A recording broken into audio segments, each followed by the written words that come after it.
श्री मल्हारी मार्तंड देवस्थान जेजुरी आणि हे आहे महाद्वार।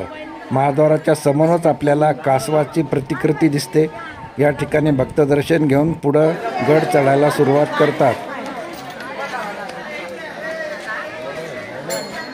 आता आलो आम्ही जेजुरी येथील मल्हारी मार्तंड देवस्थान, म्हणजे ज्याला आपण जेजुरीचा खंडोबा म्हणतो या ठिकाणी, आणि संपूर्ण महाराष्ट्राचं आराध्य दैवत असलेलं खंडोबा मंदिर आहे। खंडोबा मंदिराचा जीर्णोद्धार अहिल्याबाई होळकरांनी केल्याचा उल्लेख आपल्याला इतिहासामध्ये आढळतो।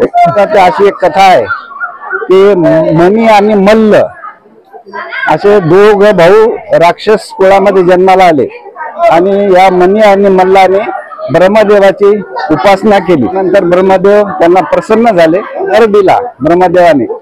पण एकदा वर मिळाल्याच्या नंतर हे मणी आणि मल्ल हे दोघंही म्हणजे लोकांना त्रास देऊ लागले, अत्याचार करू लागले, आणि अशा वेळी मग पुढं यांचा नाश करण्यासाठी परमेश्वराला अवतार घ्यावा लागला। मणी हा मारला गेला आणि मल्ल हा शरण आला। मल्ल शरण आल्याच्या नंतर ईश्वराने त्यांना चांगलं वागण्याचा सल्ला दिला आणि मल्लाने सुद्धा ते मान्य केलं आणि मल्ल हा शरण आणला, म्हणून मल्हारी किंवा मल्हारी असं हे नाव पडलेलं आहे। तर हे मल्हारी मार्तंड देवस्थान आज जेजुरी येथे आम्ही आलो असताना मल्हारी मार्तंड देवस्थानाच्या ठिकाणी माऊलीचा मुक्काम असतो। आम्ही सुद्धा रात्री मुक्कामी होतो। आता सकाळची 7ची वेळ आहे आणि आता आम्ही चाललो मल्हारी मार्तंड गडावर दर्शनासाठी। असं आहे। तर हा लागला पहिला दरवाजा। पहिल्या दरवाजात पूर्ण दगडी बांधकाम केलेलं आहे आणि मजबूत बांधकाम आहे। पूर्ण काळा दगड अगदी कोरीव काम केल्यासारखा या मंदिराच्या पायऱ्यासाठी वापरलेला आहे। चला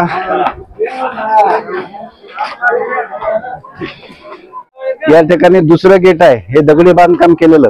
हे मागे जे दिसते ते आहे प्रथम गेट आणि मागे जे दिसते पूर्ण जेजुरी तीर्थक्षेत्राचं विहंगम दृश्य। मागे तलाव सुद्धा आहे। त्या काळात पाण्याची व्यवस्था अशा तलावाच्या माध्यमातून केली जायची।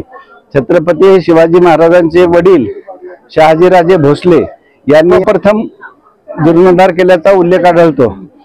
ज्यांना चालणं चढणं शक्य आहे त्यांनी या पायऱ्यांना आलं तरी चालते, आणि ज्यांना चढणं थोडं अवघड आहे, काही चालण्याचा प्रॉब्लेम आहे, त्यांच्यासाठी नवीन पायऱ्याचं बांधकाम मंदिरात संस्थांतर्फे करण्यात आले। ते त्या बाजूने येतात आणि त्या चढायला थोड्या सोप्या पायऱ्या आहेत, म्हणून त्या बाजून सुद्धा आपण जाऊ शकतो।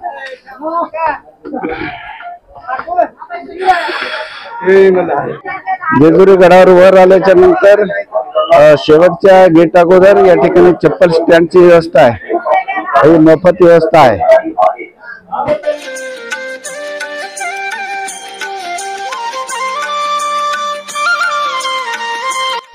मंदिराच्या शेवटच्या द्वाराच्या समोर असलेल्या सिंहाच्या प्रतिकृती आहे, पुरातन आहेत आणि झीज झालेली असली तरी लक्ष वेधून घेतल्याशिवाय राहत नाहीत। द्वारातून प्रवेश केल्याच्या नंतर गुहेसारखा दगडी बांधकाम केलेला मार्ग आहे आणि या ठिकाणी लाकडी दरवाजाची त्या काळामध्ये व्यवस्था होती। सुरक्षेच्या दृष्टीने अतिशय मजबूत असं बांधकाम, तटबंदीसारखं बांधकाम या मंदिराचं केलेलं आहे। आणि या मार्गातून वर आल्याच्या नंतर आपल्याला दिसते ते समोर दिसते ते मल्हारी मार्तंड देवस्थान मंदिर।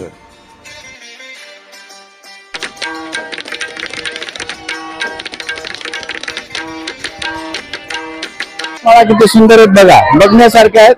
आणि 2, 3, 4 दीपमाळा या ठिकाणी आहेत। या खंडोबा मंदिराच्या समोर असलेली दीपमाळ, आणि या दीपमाळेवर पूर्वीच्या काळामध्ये रात्रीच्या वेळी किंवा उत्सवाच्या वेळी दीप लावले जायचे आणि या दीपाच्या उजेडामध्ये संपूर्ण मंदिर उजळून निघायचं। आणि मागं आपल्याला अतिशय सुंदर असं मंदिर खंडोबाचं मल्हारी मार्तंडाचं मंदिर आपल्याला दिसत आहे। मंदिराचा पूर्ण प्रदक्षिणा घालण्यासाठी प्रदक्षिणा मार्ग आहे, परिक्रमा मार्ग आहे। आपण पूर्ण मंदिराला या बाजूने जाऊन प्रदक्षिणा घालू शकतो। असं आहे जेजुरीचं खंडोबारायाचं मंदिर। हेमाडपंथी पद्धतीचं बांधकाम या मंदिराचं आहे। चला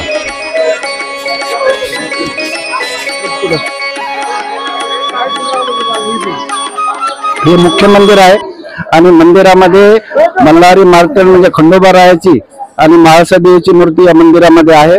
आणि त्याचप्रमाणे या परिसरामध्ये खंडोबारायाची तलवार, परळ आणि डमरू हे सुद्धा या ठिकाणी आपल्याला बघायला मिळतं. आणि हा संपूर्ण आहे प्रदक्षिणा मार्ग. या मार्गाने आपण पूर्ण अशी प्रदक्षिणा मंदिराची करू शकतो. हा आहे मंदिराचा पश्चिम दरवाजा आणि पश्चिम दरवाजातून गेल्याच्या नंतर उंच कड्यावर असलेलं कडे पठार मंदिर या ठिकाणी आहे. हे मूळ पुरातन मंदिर या ठिकाणाहून साधारणतः 2.5 ते 3 किलोमीटर अंतरावर आहे आणि पायवाटेने चढून जावं लागतं. उंच कडा दिसतो त्या ठिकाणी ते मंदिर आहे.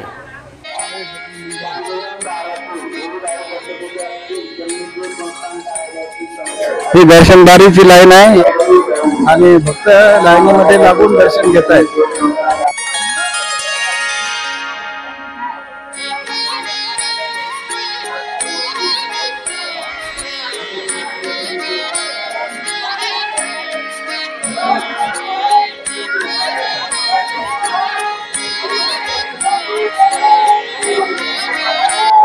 खंडोबारायाच्या मंदिरामध्ये जाऊन आलो, दर्शन करून आलो, प्रदक्षिणा करून आलो. हे किल्ल्याच्या तटबंदी सारखं एकदम मंदिर आहे.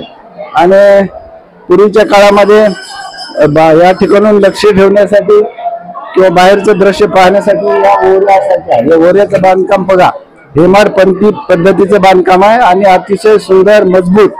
आणि त्या काळामध्ये सिमेंट नव्हती, म्हणून त्या काळामध्ये गूळ, चुना आणि तांदळाचं पीठ हे बांधकामासाठी वापरलं जायचं आणि त्यामध्ये अतिशय मजबूत असं हे बांधकाम केलेलं आहे. आजही 400 वर्ष झाली तरी आजही बांधकाम जशाला तसं मजबूत आहे. मंदिरातून बाहेर जाण्याचा मार्ग आणि या ठिकाणी सुद्धा अतिशय उताराच्या पायऱ्या आहेत आणि लाकडी दरवाजा आहे. या ठिकाणी उतरून आपण मंदिरातून बाहेर येऊ शकतो. कडेपठार डोंगराच्या रांगामध्ये वसलेलं हे मंदिर आहे आणि मागं जो दिसतो तो आहे तलाव. पूर्वीच्या काळामध्ये घोड्यांना, हत्तींना पाणी पिण्यासाठी असे तलाव बांधले जायचे. मंदिरातून खाली उतरल्याच्या नंतर उजव्या बाजूला प्रशस्त अशी जागा आहे आणि या ठिकाणून डोंगराचं विहंगम दृश्य आपल्याला दिसतं. हा व्हिडिओ आवडल्यास शेअर, लाईक आणि सबस्क्राईब नक्की करा.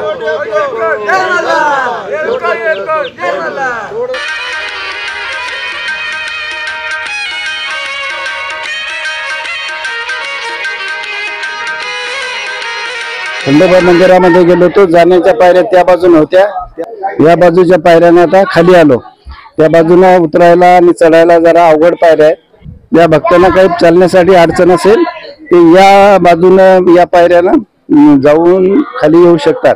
या माध्यमातून तुम्हाला खंडोबारायाच्या मंदिराचं दर्शन घडवण्याचा प्रयत्न करणार आहे. जर हा व्हिडिओ खंडोबारायाच्या देवस्थानाचा आवडला तर शेअर, लाईक आणि सबस्क्राईब जरूर करा.